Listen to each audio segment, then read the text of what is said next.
And welcome back to the VR Sofa with me, Duquesne, your British VR wizard, and we are here to play the Apollo 11 VR experience.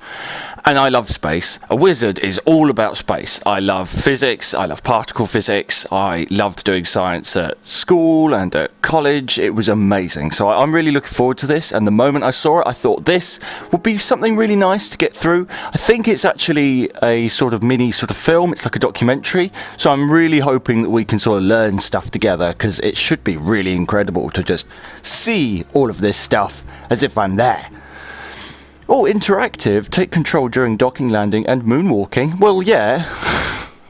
I'd like to play as much as possible, if you don't mind. If you're giving me the choice. Space. The final frontier. These are the voyages of the starship Duquesne the Wizard. Yeah, it was true. For a long time, Russia was supposedly sending up quite a lot of people into space, and a lot of them were just sort of hurled into space. There's quite some horrific recordings that were captured of some of the early launches during the space race before they managed it, and some of the human tests are quite nasty to listen to. How far and how fast we have come. Wow! What a cool room! It's like the 60s. Can I sit over there? I can sit over here. Oh my god. Oh, this is comfy. Oh, sit back in my chair. Stated in these terms, we know very little about the first 40 years, except at the end of them, advanced man had learned to use the skins of animals to cover them. Then about 10 years So ago, we're just watching through some of the TV stuff for now. God, the detail in here is really impressive. This was all done in Unity, so I have to take my hat off to them, because this is really good. During this whole 50-year span of human history, the steam engine. The steam engine! They mentioned that thing that I love. Trains, and then space. That was basically the leap. We had stones, we built a train, and then we went, do you know what, let's go to the moon. And there was nothing else in between at all. We developed penicillin and television. We did develop penicillin, and we did develop television, but I don't think those are connected. I like to think there was a gap in between those events as well. We will have literally new ignorance, new problems, new dangers. Oh, Surely the opening vistas of space. sad. I don't like seeing rockets explode. I tend to watch them all live these days. I follow a lot of science journals, and I read a lot of scientists, sort of, well, they're science journals, but I read science journals from MIT as well, and they cover a lot of the things that go wrong in the launches when they go wrong. And it's really sad seeing how much money and time. Some people dedicate their lives to just one part of a rocket. They'll spend their entire life just getting this one thing on a rocket to work, and then it doesn't work, and they've wasted it. It's gutting. Let's go back to the other chair. There we go. Now I'm next to the 1960s projector. Of the Industrial Revolution, the first waves of modern invention, and the first wave of nuclear power. And yeah, nuclear power. Woo! Because nothing ever came bad of that. Nuclear power has been amazing for us ever since. Cheers. We choose to go to the moon. Wow! That's how you do it. We choose to go to the moon, and we're doing it in full VR. Oh my god, that's stunning. The other thing, because it is easy, but because they are hard. One of the most iconic phrases in all of history. God, it's just a tin can. It puts KSP to shame. Like, for those of you who aren't aware, there's a very good game / simulator called Kerbal Space Program. Go Google it if you like space in any way, because although it is just a game, people play it like it's real life. And my god, is it difficult. I can't imagine being in it for real, and this perspective is just breathtaking.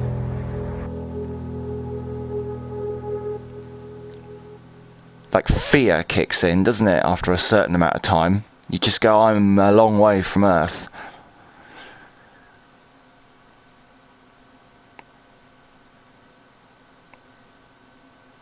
I can't imagine how scared you'd be. I mean, the training, obviously. You're an astronaut. You know what's coming. It's not like you weren't aware of where you were going when they put you in the tin can with the rocket on the bottom. I think the moment is most memorable. Oh, wow. Google Maps eat your heart out. Call about that particular day. That's what that looks like. That looks like a photo of a real place and then a model of a thing put on top. And that works really well, actually. I like that. Because that's what you want to do, innit? You just feel compelled to sit on the top of it and then light the bottom. Because I've got to be honest, it's actually a bit smaller than...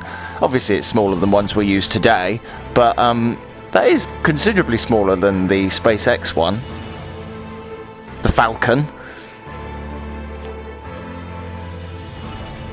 But I guess if you're going to the moon, you're going to need more fuel, I would have thought, than you'd need to just leave orbit. Yeah, because you have to land and then take off again. That's very complicated.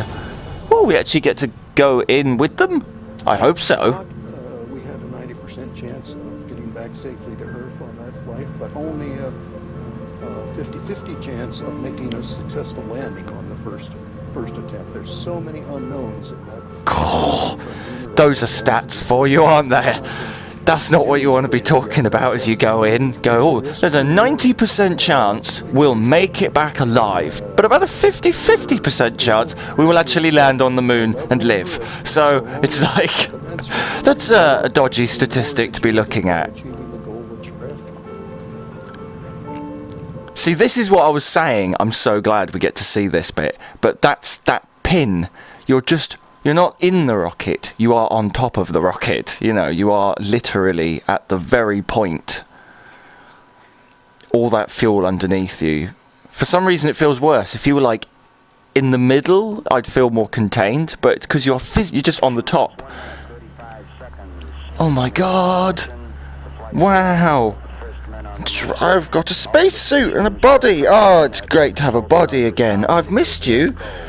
I haven't had a body in months in VR. Skyrim doesn't even technically give you a body. I have hands normally. Astronauts are lucky people. Because you'd have the ship that the main section, which would go around the moon in orbit, and then the lander, which would detach and go down to the surface and then come back and rendezvous and then come back to Earth. So there must have been 3 of them actually, because one of them would have to have driven the orbiter. 10, 9, 8. Yep, we're doing it. Oh, I felt that. Oh, okay, we're moving. Oh. Wow. Not scary at all, because that's intense. That is tense. Jesus. I don't know how people do this in real life. I'm myself just being here now. It won't take long either. It will take about 40 seconds to get from ground to space.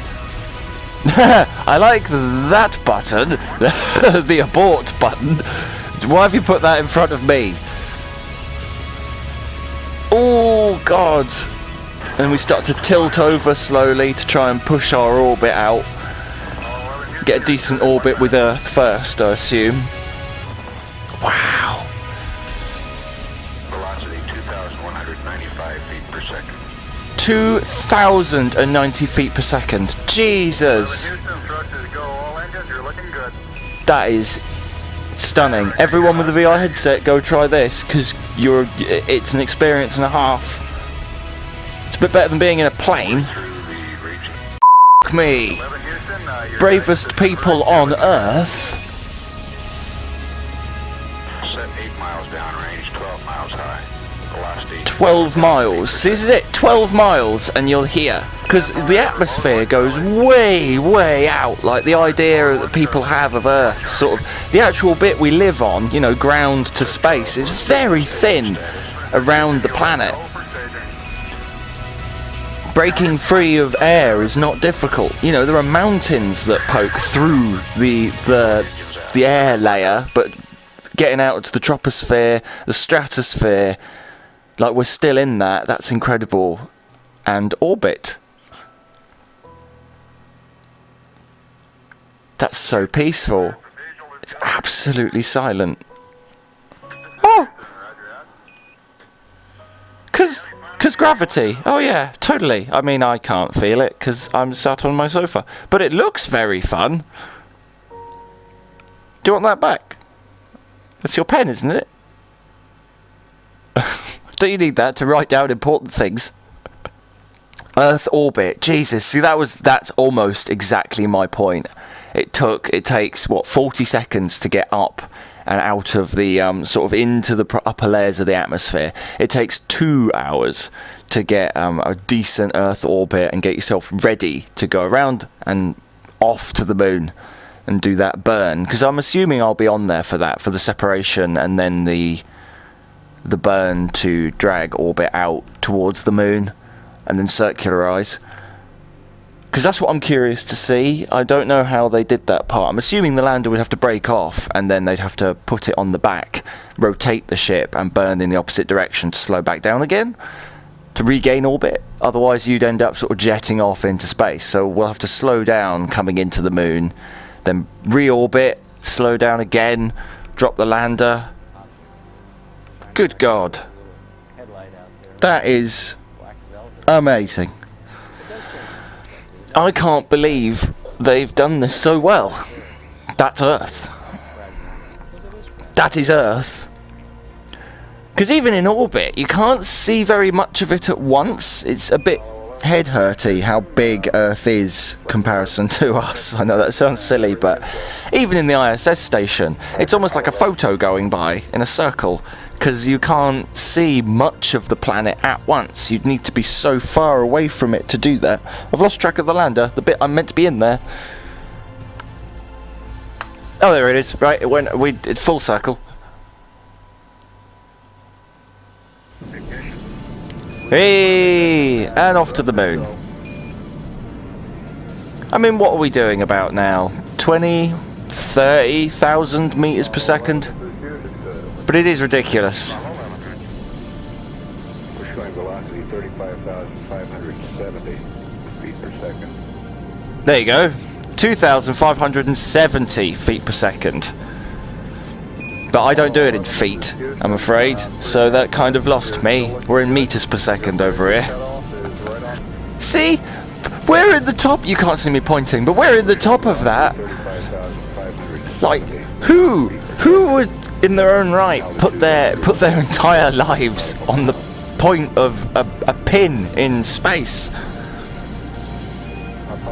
See, here we go. I mean, about here I would say is about where the ISS station is, because the ISS, the International Space Station, is quite a low orbit, really.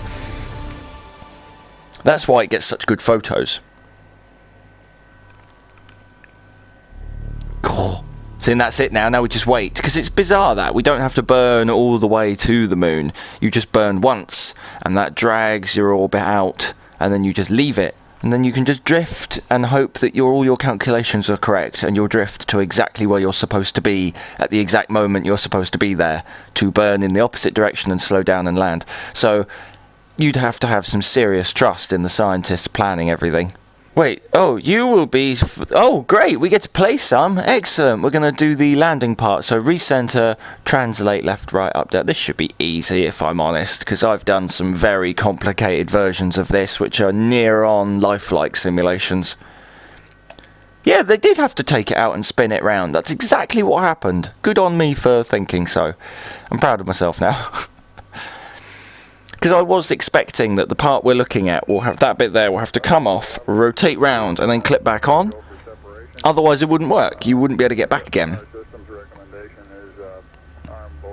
But that's terrifying, isn't it? So before you even get to the moon, moon's over there somewhere. There you go. So hovering around the planet, they had to do a terrifying maneuver where they have to disconnect half of it and then clip it back together again in space just to carry on. Rubbish. Look at this rubbish we've left behind. They might as well have Mars bar wrappers in them. Oh, transpose the craft by pitching over using the right stick. After aligning with the docking target, hold the X button to accelerate forward. Wait, I've got to do it through this? This little holographic lens? I don't know where the ship is. Well, if this is how they did it in real life, I will admit I'm quite scared. I can see the space spinning around me, but none of my dials seem to be showing any kind of tessellation. That's not very useful to me. There you go, there's one. There we go, there's that bit. That's not so bad. Gently. There's no need to rush this. We are floating quite a long way up. So I've got one eye closed, which means nothing to you, but if I have both eyes open, I can't see. This is such a tiny lens they had to use. I'm a little bit scared. This is quite... Thank you. 13 meters. That's quite close. I'm coming in quite fast then, actually. I might want to slow down a smidge. Where's my speed? Yeah, that's 5 meters. That's too fast. Slow down, slow down. Intense concentration. Intense. 6 meters. Very close. Terrifying bit. Oh my god, it's awful. I opened both my eyes and suddenly it was in 3D again, and I'm like, oh god, it's so real. I don't want to die in space. Okay, here we go. I'm dragging down as best I can. It's heavy. Slow it down. I'll just have to slow it down. Hope that counts. Surely this is going to be worse. I'm trying to slow it down. Okay, that's about as slow as physically I can go. Hey! Excellent! Jesus! That was really difficult. But there you go, see, that has to come off, spin round, and clip back on. So now we can take the lander with us, because that's that part on the front, that's still in the rocket. Yeah, here we go.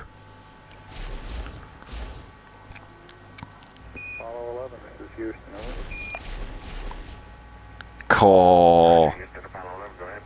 That's it. That's everything we need. It's just us and that now.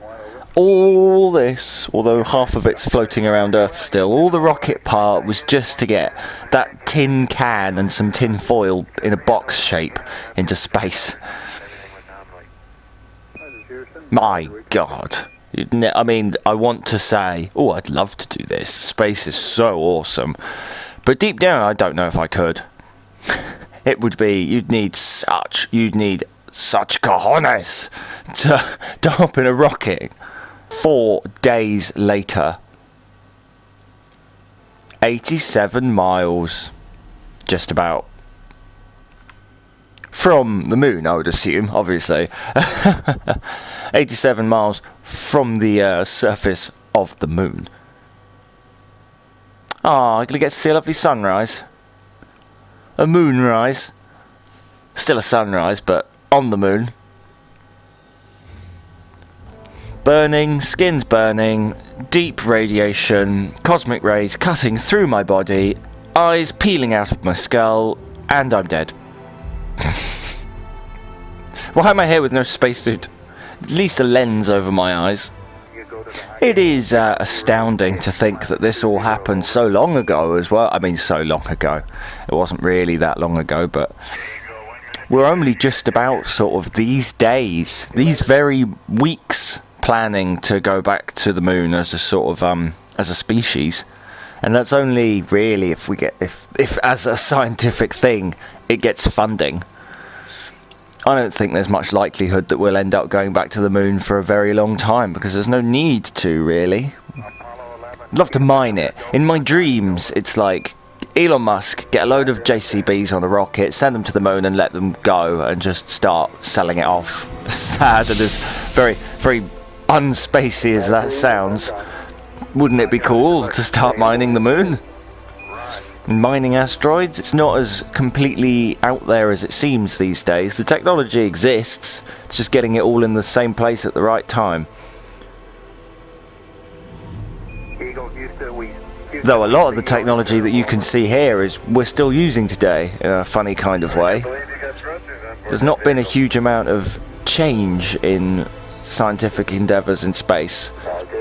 There's been huge leaps and bounds in what we found out and knowledge and obviously how we go about things, but a lot of space technology has not changed in 20-30 years, just because we haven't had a huge push for it until maybe the last 5, 6, maybe 10 years if you want to stretch it, where interest in space and the internet has sort of sprung up again. plummeting well, thousands of meters per second towards the surface of, like, there wouldn't be anything left. We're not talking about, like, just crashing, we're talking about a stain on a grain of sand. At these sorts of speeds, it would be ridiculous. Flight trajectory. Oh, this sounds like fun, and it also sounds like something I'm going to try and do in the next episode, because I think this would be an excellent place to wrap this one up. I'm really enjoying this, and I also didn't think it was going to be that long, so we're about halfway through, I think. So here's a great place to call it quits for now and come back for another episode soon and try and do the actual landing bit, which looks to me like it's going to be very difficult. Certainly if it's anything like the last thing, which really did take it out of me. I need to go and have a rest and a cup of tea and recuperate before I go back into space. So thank you very much for joining me. If you enjoyed any of that, please like, subscribe, leave that beautiful, wonderful comment down below, and I will see you in the next glorious episode of To Gain the Wizard in Space for Apollo 11 VR.